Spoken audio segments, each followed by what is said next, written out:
Smile ಮುದ್ದು.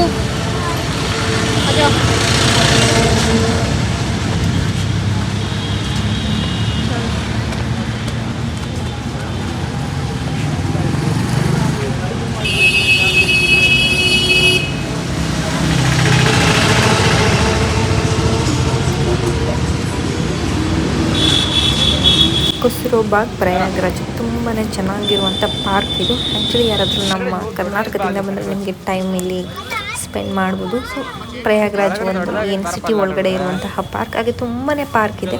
So near location ನೀವು ನೋಡಿಕೊಂಡು ಈ ಒಂದು ಕುಸ್ರೆಬಾಗ್ಗೆ ಕೂಡ ನೀವು ಹೋಗ್ಬೋದು. ಸೊ ನೋಡ್ತಿರ್ಬೋದು, ಇದು ಏನಂದರೆ ಒಂದು ತಾಜ್ ಮಹಲ್ ಇದೆಯಲ್ಲ, ಸೊ ಅದೇ ರೀತಿ ರಿಲೇಟೆಡ್ ಆಗಿ ಒಂದು ಕಟ್ಟಿರುವಂಥದ್ದು. ತುಂಬಾ ಚೆನ್ನಾಗಿದೆ ಇದು ಆ್ಯಕ್ಚುಲಿ. ಇಲ್ಲಿ ಅಂದರೆ ಮೊಘಲ್ ಕಾಲದ ಒಂದು ಪಾರ್ಕ್ ಇದು. ಇದರೊಳಗಡೆ ತುಂಬಾ ಮಸೀದಿಗಳು, ಹಾಗೆ ಏನು ನಾವು ತಾಜ್ ಮಹಲಲ್ಲಿ ನೋಡ್ತೀವಲ್ಲ ಸೇಮ್ ಅದೇ ರೀತಿ ಒಂದು ಇಲ್ಲಿ ತುಂಬಾ ಮಹಲ್ ಅಂತ ಹೇಳ್ತಾರೆ ಹಿಂದಿನಲ್ಲಿ, ಅಂದರೆ ಮಸೀದಿ ಟೈಪಲ್ಲಿ ಒಂದು ಸಮಾಧಿಗಳನ್ನ ಅವರು ತುಂಬಾ ಚೆನ್ನಾಗಿ ಕಟ್ಟಿದ್ದಾರೆ ಇಲ್ಲಿ ಅರಮನೆಗಳ ಟೈಪಲ್ಲಿ. ಸೊ ನೋಡ್ಬೋದು ನೀವು ಹೋಗ್ತಾ. ಹಾಗೆ ತುಂಬಾ ದೊಡ್ಡ ಪಾರ್ಕ್ ಇದು ಆ್ಯಕ್ಚುಲಿ. ಸೊ ಇಲ್ಲಿ ಯಾವುದೇ ಒಂದು ಟಿಕೆಟ್ ಆಗಲಿ ಅಥವಾ ಏನೂ ಇಲ್ಲ, ನೀವು ಆರಾಮಾಗಿ ಇಲ್ಲಿ ಬಂದು ಕೂತ್ಕೊಂಡು ಬೆಳಗ್ಗೆಯಿಂದ ಸಂಜೆವರೆಗೂ ಓದ್ಕೊಳ್ಳೋದಿರ್ಬೋದು, ಏನೇ ಎಕ್ಸಾಮ್ಸ್ಗೆ ನೀವು ಇಲ್ಲಿ ಬಂದರೆ ಆರಾಮಾಗಿ ನೀವು ಟೈಮ್ನ ಸ್ಪೆಂಡ್ ಮಾಡ್ಬೋದು. ಅಥವಾ ಮಕ್ಕಳನ್ನ ಈ ರೀತಿ ಕರ್ಕೊಂಡು ಬಂದರೆ ಅವರು ಆರಾಮಾಗಿ ಇಲ್ಲಿ ಆಟ ಆಡ್ತಾರೆ. ಆ್ಯಂಡ್ ನೀವು ಮನೆಯಿಂದ ಊಟ ತೊಗೊಬಂದು ಇಲ್ಲಿ ಕೂತ್ಕೊಂಡು ಫ್ಯಾಮಿಲಿ ಜೊತೆ ನೀವು ಊಟ ಮಾಡ್ಬೋದು. ಅಥವಾ ಈಗ ಯಾರಾದರೂ ನಮ್ಮ ಕರ್ನಾಟಕದಿಂದ ಬಂದಿದ್ದೀರಾ ಅಂದರೆ ಸೊ ಅವ್ರಿಗೆ ಈಗ ಒಂದು 3 hour 4 hour ಟೈಮ್ ಇದೆ ಅಂದಾಗ ಇಲ್ಲಿ ಬನ್ನಿ. ಸೊ ಇಲ್ಲಿ ಪಾರ್ಕ್ ಒಳಗಡೆ ನಿಮಗೆ ತಿನ್ನೋದಕ್ಕೆ ತುಂಬಾ ಫ್ರೂಟ್ ಸಿಗುತ್ತೆ. ಸೊ ಅವರು ಇಲ್ಲೇ ಪಾರ್ಕಲ್ಲೇ ಬೆಳೆದು ಇಲ್ಲೇ ಅವರು ಸೇಲ್ ಮಾಡ್ತಾರೆ. ಸೀಬೆಕಾಯಿ ಇರ್ಬೋದು, ಆಮ್ಲ ಇರ್ಬೋದು, ಆ್ಯಂಡ್ ಮಾವಿನ ಹಣ್ಣು ಇರ್ಬೋದು. ಹೀಗೆ ಅಂದರೆ ಅಲ್ಲಿ ಏನು ಸಿಗುತ್ತೆ ಜಾಸ್ತಿ ಅದನ್ನು. ಸೊ ನಾವು ಇಲ್ಲಿ ಜಾಸ್ತಿ ಸುತ್ತಲಿಲ್ಲ, ಸೊ ಯಾಕಂದರೆ ತುಂಬಾ ದೊಡ್ಡ ಪಾರ್ಕ್ ಅಲ್ವಾ, ಹಾಗಾಗಿ ಬೆಳಗ್ಗೆ ಬಂದು ಮಧ್ಯಾಹ್ನದವರೆಗೂ ಎಲ್ಲ ನೋಡಿದ್ವಿ. ತುಂಬಾ ಚೆನ್ನಾಗಿತ್ತು ಈ ಒಂದು ಪಾರ್ಕ್. ಹಾಗೆ ನೀವೇ ನೋಡಿ ಹೇಗಿದೆ ಈ ಒಂದು ಪಾರ್ಕ್ ಅಂತ ಹೇಳಿ. ಸೀಬೆ ಹಣ್ಣೆ ಕದ್ದು ಕಿತ್ಕೊಳ್ಳೋಣ, ಕದ್ದು ತಿನ್ನೋಣ. ಕಲರು ಇದೆ ತೊಗೊಳ್ಳಿ, ರೆಡ್ ಕಲರ್, ವೈಟ್ ಬೇಡ. ಇದು ಎಂಥದಪ್ಪ ಅದೇ ಅದು ತೊಗೊಳ್ಳಿ, ನಿಂಬೆಕಾಯಿ. ನನಗೆ ಅದು ಬೇಕೊಂದು ನೆಲ್ಲಿಕಾಯಿ, ಮನೇಲಿದೆ ನೆಲ್ಲಿಕಾಯಿ. ಇಲ್ಲೊಂದು ತೊಗೊಳ್ಳಿ ರೀ, ಕಟ್ಟಿಟ್ಬಿಟ್ಟವ್ರೆ. एक ही प्रकार का अमरूद है? नहीं, अंदर से लाल वाला होगा और सफेद वाला ಒಳಗಡೆ ರೆಡ್ ಕಲರ್ ತಗೊಳ್ಳೋದಾ? कैसे है मैडम? वो 200 रुपए के जी. 200 रुपीस पर के जी. ಅಷ್ಟೊಂದಾ ಬೇಡ ಬಿಡಿ. लाल कलर का? हाँ, और वाइट वाला 80. ವೈಟ್ ಕಲರ್ 80 ಅಂತೆ. ನಮ್ಮ ಕಡೆ ಎಲ್ಲ ಏನಂದರೆ ನಮ್ಮ ಮನೆ ಹತ್ರನೇ ಸೀಬೆ ಗಿಡ ಹಾಕ್ಕೊಂಡಿರ್ತೀವಿ. ಸೊ ಹಾಗಾಗಿ ಅದರೊಳಗೆ ಹಕ್ಕಿಗಳು ಅದು ಇದು ತಿಂದು ಆಲ್ಮೋಸ್ಟ್ ಎಲ್ಲ ವೇಸ್ಟ್ ಮಾಡಿರುತ್ತೆ. ಸೊ ನಾವು ತಿನ್ನೋದು ಸ್ವಲ್ಪ ಕಮ್ಮಿ. ಅಂಥದ್ದಾದ್ಮೇಲೆ ಮಳೆಗಾಲ ಬಂದ್ರಂತೂ ಯಾರೂ ಸೀಬೆ ಹಣ್ಣು ಮುಟ್ಟೋದೇ ಇಲ್ಲ. ಬಟ್ ಇಲ್ಲಿ ಅದೇ ಸೀಬೆ ಹಣ್ಣಿಗೆ 200 ರೂಪಾಯಿ ಕೊಟ್ಟು ತೊಗೋಬೇಕು. ಸೊ ನಾನು ಬೇಡ ಅಂತ ಹೇಳಿದೆ. ಆ್ಯಂಡ್ ನೋಡ್ತಿರ್ಬೋದು ಏನಪ್ಪ ಅಂದರೆ ಇಲ್ಲೆಲ್ಲ ತುಂಬಾ ಜಾಸ್ತಿ ಅಂತ ಹೇಳ್ಬೋದು. ಯಾಕಂದರೆ ಸೀಬೆಕಾಯಿ ಅಷ್ಟು ಇಲ್ಲೆಲ್ಲ ಏನಂತೀವಿ ವ್ಯಾಲ್ಯೂ ಇದೆ ತುಂಬಾ. ಇಲ್ಲಿ ತುಂಬ ಸೀಬೆಕಾಯಿನ ತಿಂತಾರೆ.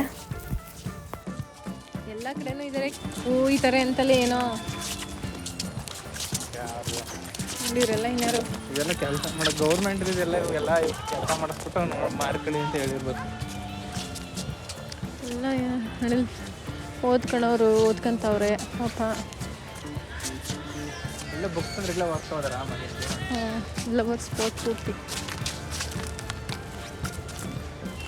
ಇದು ಆ್ಯಕ್ಚುಲಿ ಮಿಡಲ್ ಅನಿಸುತ್ತೆ. ಸೊ ಇಲ್ಲಿ ಏನಂದರೆ ಒಂದು ರಾಮ ದೇವಸ್ಥಾನ ಇದೆ ಇಲ್ಲಿ, ಹಾಗೆ ಒಂದು ಬಾವಿ ಕೂಡ ಇದೆ ಹಳೆದು.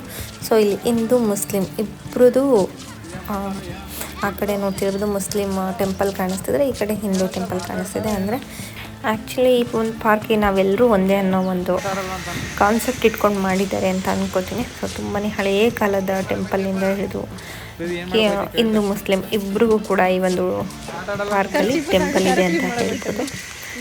ತುಂಬ ದೊಡ್ಡ ಪಾರ್ಕ್ ಇದೆ ಆ್ಯಕ್ಚುಲಿ.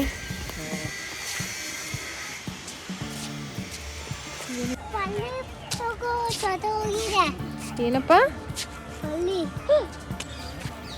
ಅಯ್ಯೋ ಪಾಪ, ಯಾರು ಸಾಯಿಸಿದ್ದು?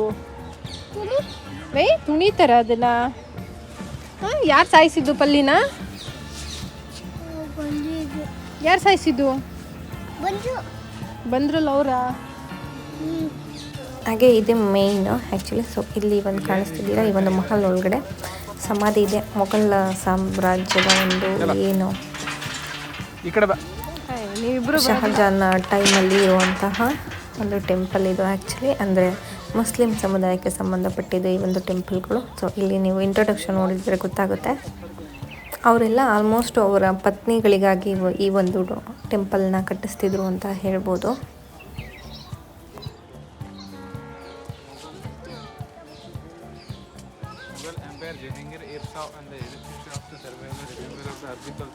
ಶಾ ಬೇಗಂ ಟೋಮ್ ಮೊಘಲ್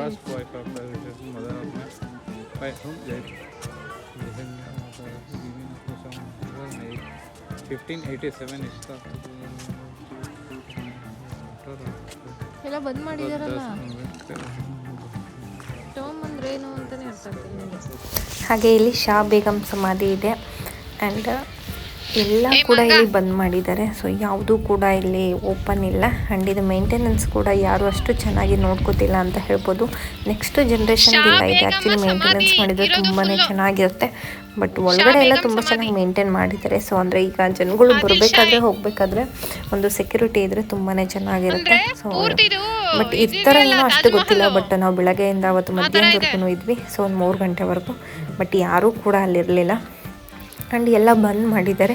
ಸೊ ಅಂದರೆ ಹೊರಗಡೆಯಿಂದ ನೋಡೋದಕ್ಕೋಸ್ಕರ ಒಳಗಡೆ ಏನಿದೆ ಅಂತ ಹೇಳ್ಬಿಟ್ಟು ಜನ ಅಲ್ಲಿ ತುಂಬ ಹೋಲ್ಗಳನ್ನ ಮಾಡಿದ್ದಾರೆ. ಸೊ ಕಿಟಕಿಯಿಂದ ಕಾಣಿಸುತ್ತಲ್ಲ, ಸೊ ಗ್ಲಾಸ್ನೆಲ್ಲ ಹಾಕಿರೋದನ್ನೆಲ್ಲ ಹೋಲ್ ಮಾಡಿ ನೋಡಿದ್ದಾರೆ ಏನಿದೆ ಒಳಗಡೆ ಏನಿದೆ ಅಂತೇಳಿ. ಅದನ್ನೆಲ್ಲ ನೀಟಾಗಿ ಮೇಂಟೆನೆನ್ಸ್ ಮಾಡಿದರೆ ತುಂಬ ಚೆನ್ನಾಗಿರ್ತಿತ್ತೇನೋ ಅಂತ ಅನ್ನಿಸ್ತು ನನಗೆ. ಪಿಕ್ನಿಕ್ ಬರೋರಿಗೆ ಅಥವಾ ಒನ್ ಡೇ ಏನಾದರೂ ಟೂರ್ ಪ್ಲ್ಯಾನಿಂಗ್ ಮಾಡಿದರೆ ಇಲ್ಲಿ ಕೂಡ ಬಂದೋಗಿ ತುಂಬಾ ಪೀಸ್ಫುಲ್ ಪ್ಲೇಸ್ ಅಂತ ಹೇಳ್ಬೋದು. ಸೊ ಜನಗಳು ಕೂಡ ಅಷ್ಟು ಇರೋದಿಲ್ಲ ಇಲ್ಲಿ, ತುಂಬಾ ಕಮ್ಮಿ. ಆ್ಯಕ್ಚುಲಿ ತುಂಬಾ ಚೆನ್ನಾಗಿದೆ ಈ ಒಂದು ಪಾರ್ಕು.